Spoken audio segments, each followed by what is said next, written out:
Muy buenas tardes, apreciados estudiantes. Continuando con nuestra sesión de videos de la clase que vamos a hacer de carácter asincrónico, continuamos con el tema de reglamento interno de trabajo. Igual, tema muy importante para un estudiante de administración, de economía, de comercio, de mercadeo, que hace referencia frente a cómo es la forma de pronto de vincularse en una empresa y con respecto a las obligaciones que tiene el trabajador frente al cumplimiento de esas funciones que con base en el contrato de trabajo debe cumplir. Frente al tema dice es el conjunto de normas que gobiernan la relación entre el empleador y los trabajadores en la que se incluyen las conductas que son sancionables, lo mismo que las sanciones a imponer y el procedimiento para imponerlas. Mira que estamos hablando de varias cosas ahí. En este momento estamos hablando de que es una relación, siempre que estamos hablando que el contrato laboral es un contrato bilateral donde tenemos al empleador y el trabajador, donde precisamente pueden haber algunas conductas que de pronto puedan ser sancionadas, obviamente por el empleador, frente al incumplimiento de funciones. Esas conductas que de pronto puedan ser sancionables, deben cumplir un procedimiento. Ese tema es bien importante porque estamos hablando que con base inclusive con un principio constitucional se dice que hay que darle cumplimiento al debido proceso. Entonces, frente a eso, pues el reglamento interno de trabajo no puede ser ajeno a esto. Dice, el artículo 105 del Código Sustantivo del Trabajo señala expresamente las empresas o empleadores que deben tener un reglamento de trabajo y estas son empresas comerciales que ocupen más de 5 trabajadores, industriales con más de 10 trabajadores, empresas agrícolas y ganaderas o forestales que ocupen más de 20 trabajadores y las empresas mixtas que tengan más de 10 trabajadores. Igual de todas maneras es una recomendación para cualquier tipo de empresa, independientemente del número, el tener precisamente contemplado lo que es su reglamento interno de trabajo, independientemente de la cantidad de trabajadores que tengan. Pero mira que regularmente los números son bastante bajos, lo más seguro es que una empresa pues va a tener que cumplir con este tipo de normatividad, pues porque la mayoría de pronto pueden tener ese número de trabajadores que habla la ley. Dice, es el empleador quien tiene la facultad para elaborar el reglamento. O sea, mire que es bien importante. O sea, el que hace el reglamento de trabajo, ¿quién es? El empleador. ¿Sí? Y él incluye ahí según su voluntad, ¿sí? Sin que los trabajadores tengan algún derecho a participar, lo que es su contenido. Entonces, el que elabora el reglamento interno de trabajo es el empleador. El trabajador le corresponde el cumplir precisamente lo contemplado por el empleador. Esto, de todas maneras, tienen que ustedes pensar que él no puede colocar lo que él quiera, sino que tiene que precisamente, con base en lo que es la normatividad laboral, pues acogerse, no extralimitarse en ese tipo de asuntos, porque hay que recordar frente a eso que hay unos mínimos que debe cumplir el empleador frente a lo que tiene que ver con el contrato de trabajo. Dice, no obstante, si en un pacto colectivo, falla arbitral o acuerdo entre los trabajadores se impone la participación de estos en la elaboración del reglamento de trabajo, así se deberá hacer. Mira que es una cuestión que regularmente de pronto en ese derecho colectivo que vamos a ver al final de nuestro curso, pues algo muy importante tiene que ver con el tipo de vinculación, ¿sí? Del trabajador, si además esa persona además puede tener la posibilidad de estar de pronto sindicalizado, estar bajo de pronto un pacto colectivo o un fallo arbitral, pues deberán de pronto cumplir con respecto a la participación en su elaboración a través precisamente de ese pacto colectivo o a través de esa convención. Dice, el empleador no tiene libertad absoluta para colocar aspectos que puedan perjudicar al trabajador en la medida que vayan contra sus derechos fundamentales. Hay que recordar frente al tema precisamente que el derecho laboral es de orden público y frente a eso, pues hay algunas cuestiones que desde el punto de vista laboral son irrenunciables por parte del trabajador y son cuestiones que independientemente del querer y de estipulación que de pronto pueda hacer en ese reglamento interno del trabajo, ese tipo de condiciones que de pronto se han colocado pues si van a desmejorar las condiciones, se tomarán precisamente como no escritas, ¿no? Dice, para tal caso, dice el artículo 101 del Código Sustantivo del Trabajo, esas cláusulas deben ser declaradas como ineficaces. Y ahí entramos precisamente en un tema que no solamente tiene que ver con el reglamento interno de trabajo, sino de pronto otros aspectos, inclusive metidos dentro del contrato de trabajo, no solamente el reglamento, que hace referencia a lo que es una cláusula ineficaz, ¿sí? Tema que me parece de total relevancia y que de pronto puede ser o puede suscitar de pronto algunos tipos de inconvenientes desde el punto de vista laboral. Bueno, Dice, los empleadores inadvertidamente incluyen condiciones u otros sís de cuanta cosa se les ocurra en los contratos de sus trabajadores, sin considerar que pueden ser inaplicables y con ello incurrir en gravísimos errores que se pagan regularmente ¿con qué? Con dinero. ¿Qué dice ahí precisamente ese documento que estoy leyendo? Regularmente los empleadores a veces de pronto piensan que tienen toda la facultad, todo el poder para poder colocar y estipulaciones que de pronto puedan ir en contravía de la normativa laboral y pues pensando, como ya habíamos hablado anteriormente, las normas del derecho laboral son irrenunciables, son de orden público y algunas cuestiones independientemente de la aceptación o no por parte del empleador pues no podrá pasarse por encima por parte del empleador. Ahí nos hablan algo muy importante, dice lo mínimo y lo máximo en un contrato de trabajo. Dice el Código Laboral no contempla todas las posibilidades que pueden pactarse en un contrato de trabajo. O sea, eso es imposible. Realmente usted jamás puede colocar en un documento todas las posibilidades de lo que pueda suceder. Es difícil. Cuando hablamos precisamente de los contratos en materia comercial, se habla de los contratos típicos y atípicos, nominados e innominados. Hay que ver que de pronto inclusive algunos contratos, a pesar de ser muy típicos y muy nominados, siempre alguna cuestión de pronto nueva saldrá porque es imposible poder contemplar todas las posibilidades.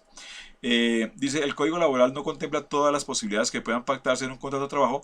Por el contrario, la misma norma laboral establece la libertad a las partes, para este caso empleador y trabajador, para establecer horarios, salarios, fecha de pago, el pago de trabajo suplementario, etcétera. Ahí estamos hablando que de pronto algunas cuestiones sí deben ser concertadas porque están dadas precisamente en la potestad del empleado y del trabajador para ser de pronto negociadas a través de la voluntariedad.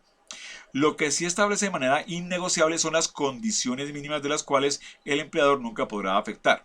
De tal manera que se hace valer que cuando se habla de un salario mínimo, o sea, yo no puedo, a pesar de que esté contemplado en el contrato, sea firmado y esté contemplado de pronto en el reglamento interno de trabajo, algo que de pronto esté por debajo del salario mínimo, son cuestiones precisamente que se dice que son ciertas y, perdón, son ciertas y son indiscutibles, son cuestiones que desde el punto de vista por estar regulados por la ley, independientemente del querer de las partes, no se pueden pactar. Entonces tenemos, dice, lo que sí establece de manera innegociable son las condiciones mismas de las cuales el empleador nunca podrá afectar. De tal manera que es ahí cuando se habla de un salario mínimo, una jornada máxima de labores. Recordad lo que hemos hablado precisamente en el video anterior con respecto a lo que es de pronto la jornada laboral, que en Colombia se dice que será diaria de 8 horas y semanal de 48 horas, ¿no? Ahí estamos hablando precisamente que son cuestiones ciertas e indiscutibles lo que es la prima, las cesantías y vacaciones, que son precisamente cuestiones que no se podrán pactar de manera distinta. Lo que se establezca por ellas es lo que se considera precisamente una cláusula ineficaz, porque son cuestiones precisamente que están reguladas por la ley, ¿no? Todo en exceso a lo mínimo es válido. O sea, lo que hemos hablado en clase. Yo lo que pueda hacer que de pronto favorezca al trabajador, pues lo más seguro es que va a tener toda la posibilidad de poderlo hacer. Lo que no puedo es de pronto a desconocer o ser de pronto inferior a lo que de pronto se está exigiendo por parte de la ley. Según la definición anterior, cuando el contrato respeta esas condiciones mínimas, todo lo que exceda en beneficio del trabajador es legal. Es por ello que se fijan salarios más altos que el mínimo, ¿sí? Jornadas inferiores a las máximas, o sea, no todas las empresas tienen que tener las 48 horas y todo el mundo tiene que trabajar las 48 horas, porque en algunas empresas tienen de pronto de una manera distinta definidas de pronto horas que no necesariamente tienen que llegar a ese tope porque esa es la jornada máxima. Lo mínimo frente a eso podría poder reducir porque eso va en beneficio del trabajador. Dice también las jornadas jornadas inferiores a las máximas, el pago de comisiones y bonificaciones adicionales, el salario. Yo puedo colocar primas extralegales. ¿Por qué? Porque todo eso va en favor del trabajador, pues todo eso es totalmente permitido. Más de las vacaciones de pronto a las ordinarias, etcétera. Dice, las cláusulas ineficaces en el contrato laboral, teniendo claro que es lo mínimo que debe respetar el empleador, cualquier estipulación que se haga por escrito en el contrato que afecte esas garantías mínimas es ineficaz. En eso consiste la ineficacidad precisamente del reglamento interno de trabajo o del contrato, de pronto algún articulado, alguna cuestión que de pronto vaya en detrimento de los derechos del trabajador.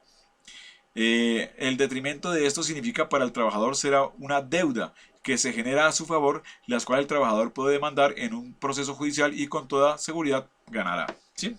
Bueno. Siguiendo con este documento, que es mi documento guía, dice el artículo 43 del Código Laboral establece como cláusulas ineficaces lo siguiente. En los contratos de trabajo no producen ningún efecto las estipulaciones o condiciones que desmejoren la situación del trabajador en relación con lo que establece la legislación del trabajo. Los respectivos fallos arbitrales, pactos, convenciones colectivas y reglamento de trabajo y las que sean ilícitas o ilegales por cualquier aspecto, pero a pesar de la ineficacia de estas estipulaciones, todo trabajo ejecutado en virtud de ellas, que constituya por sí mismo una actividad lícita, da derecho al trabajador para reclamar el pago de sus salarios y prestaciones legales por el tiempo que haya durado el servicio hasta que esa ineficacia se haya reconocido o declarado judicialmente. Ahí me da pie precisamente que es como manera de conclusión un ejercicio para que por favor los estudiantes me lo puedan precisamente elaborar. ¿En qué consiste ese ejercicio? Dice, un punto tercero de la tarea con ustedes como estudiantes será inventarse o de pronto crear o de pronto recordar alguna cláusula que hoy de pronto ustedes puedan identificar como ineficaz y redactarla, ¿sí? Y de alguna forma de pronto definir por qué es ineficaz. Doy un ejemplo. En esta empresa, por reglamento interno de trabajo, los trabajadores tendrán derecho a vacaciones de 10 días. Si ustedes van a la norma, pues regularmente se dice que por año de servicio los trabajadores tendrán derecho a 15 días y proporcional por año trabajado. Esa estipulación que de pronto quedó ya sea en el contrato, porque muchas veces de pronto el reglamento interno de trabajo lo dejan dentro del contrato, o lo que de pronto puedan haber estipulado en el reglamento, pues sería una cláusula ineficaz. Dice, ¿se requiere someter el reglamento de trabajo a la aprobación de alguna entidad de control? Esa es una pregunta precisamente que tiene que ver, yo diría que es histórica. Y muchas veces de pronto, desde el punto de vista legal, hay personas que de pronto se quedan con una idea anterior. ¿Qué estoy tratando de significar? Hoy, en Colombia, a diferencia de lo que pasaba hace unos años, ya no hay que de pronto elaborar el reglamento interno de trabajo y pasarlo, como sucedía en su momento, al Ministerio del Trabajo para que él diera su aprobación. Actualmente precisamente ese tipo de asuntos fue eliminada a través de la ley 1429 del 2010 que dejó precisamente el hecho de la obligación por parte del empleador solamente de publicar el reglamento y colocarlo a disposición de los trabajadores para que éste adquiera validez. O sea, no hay necesidad precisamente de enviarlo al Ministerio del Trabajo para que de pronto le den algún tipo de aprobación y ahí sí decir que de pronto va a ser válido. Bueno. Ahí llegamos a un punto muy importante que hace referencia al reglamento interno de trabajo que tiene que ver precisamente con la esencia del reglamento y de ahí porque su elaboración tiene que ver en cuanto a lo que es las sanciones en el reglamento interno de trabajo. Para eso es que se hace y de ahí la importancia precisamente del tema. Dice, debe prever todas las conductas que puedan ser objeto de sanción, la sanción para cada conducta y la graduación de la conducta o falta. Explico. Es decir que usted tiene, y eso es bien importante, señores estudiantes, que lo tengan ustedes presentes, que yo debo precisamente contemplar cuáles son esos comportamientos que en criterio mío de pronto ameritan sanción. Y debo precisamente contemplarlo. Ahí viene un asunto precisamente que si yo establezco un reglamento interno de trabajo, pues ahí debo colocar precisamente todo ese tipo de identificación de comportamientos que en criterio de la empresa son sancionables. Cuando tengo reglamento interno de trabajo frente a eso, pues lo que no estipule dentro de ese listado, pues no podrá ser sujeto de sanción. Es primer punto, ¿no? Dice, para cada conducta y la graduación de la conducta o la falta. Regularmente, cuando uno mira el Código Disciplinario Único, que es el que rige de pronto para los empleados públicos, ese tipo de pronto de vinculación que tienen con ellos se establece precisamente en el Código Disciplinario Único unas sanciones, creo que llaman las faltas leves, graves y gravísimas. ¿Eso qué es? La graduación. Que dependiendo del comportamiento podemos decir cuál va a ser el nivel de pronto de sanción que van a recibir por ese tipo de comportamiento. Entonces habrán unas cuestiones que de pronto pueden ser bastante sencillas, fácilmente que se pueden resolver y la podemos de pronto catalogar como faltas leves y dependiendo precisamente del nivel de importancia de afectación pues podemos irlo de pronto aumentando y hablar de pronto de faltas graves y faltas gravísimas. Eso no es una obligación en el sector privado, pero sí es importante que se le dé de pronto alguna clasificación con respecto a lo que es de pronto esa gradualidad que tenga con respecto a ese tipo de comportamiento. Algo que precisamente acabamos de decir, pero lo resalto porque me parece importante repetirlo, dice sanciones no previstas en el reglamento de trabajo. Asunto importante, señala el artículo 114 del Código Sustantivo del Trabajo que no se pueden imponer sanciones al trabajador que no estén previstas en el reglamento de trabajo. De ahí la importancia de lo que estamos hablando. Aló. que quedó como un salto ahí. Repito por si de pronto no quedó grabado. Estamos hablando precisamente que lo que no quede contemplado en el reglamento interno de trabajo, pues no podrá usted ir a hacer algún tipo de sanción. ¿Por qué? Por no haber quedado contemplado.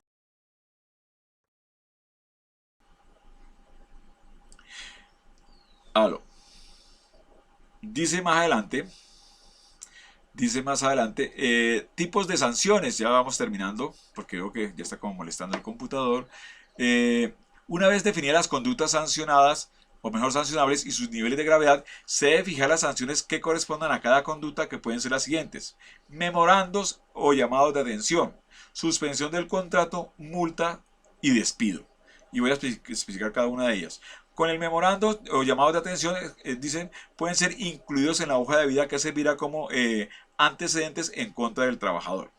La suspensión del contrato, una forma bastante seria, mira que es una cuestión bien importante, no puede exceder de 8 días por la primera vez que se impone, y no puede ser superior a 2 meses en caso de lo que es la reincidencia. Cuando regularmente estamos hablando de eso, pues estamos hablando que tiene una afectación desde el punto de vista salarial, ¿no? Y las multas. Dice, solo pueden causarse por retrasos o faltas al trabajo sin excusa suficiente. No pueden exceder la quinta parte del salario de un día. O, repito, no pueden exceder la quinta parte del salario de un día. Entonces estamos hablando precisamente que es una persona que llegó tarde, lo voy a sancionar. Lo máximo que se podrá hacer precisamente frente a eso será solamente una quinta parte del salario de un día. Y su importe se consignará en una cuenta especial para dedicar exclusivamente a premios o regalos para los trabajadores del establecimiento, ¿sí?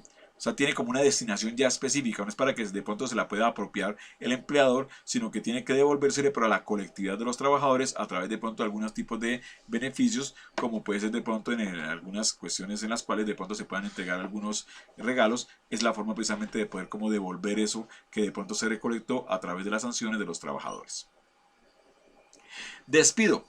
Ojo, ahí viene una cosa bien importante que es necesario resaltar. En cuanto al despido como sanción, este por su naturaleza no es una sanción disciplinaria.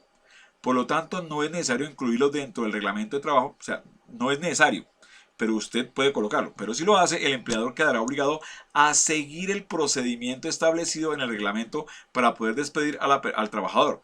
O sea, si usted dentro de su reglamento interno de trabajo coloca precisamente las causales de despido y establece precisamente, ahí debería colocar usted su procedimiento, pues tiene que ajustarse al cumplimiento de ese procedimiento para que de pronto su despido se haga en debida forma y en cumplimiento precisamente de lo establecido en el reglamento interno de trabajo.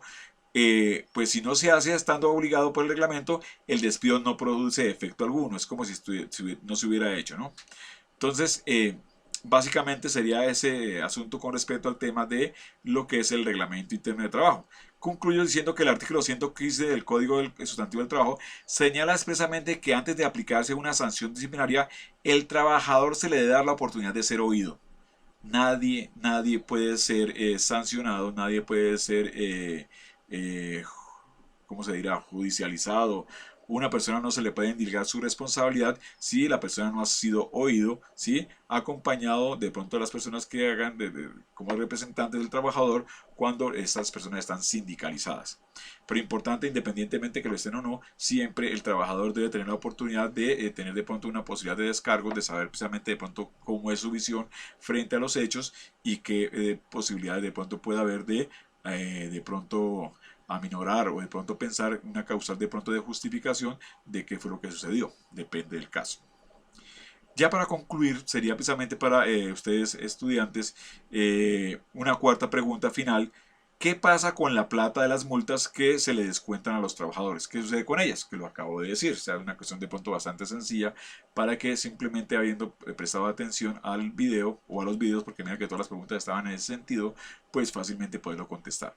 Solamente me resta agradecerles, es una primera experiencia y espero precisamente que no solamente lo miren ustedes desde el punto de vista de pronto académico, sino que además me ayuden a retroalimentar frente a cuando nos veamos nuevamente en clase, qué me pueden ustedes de pronto aconsejar o de pronto poder decir para poder mejorar la presente actividad asincrónica.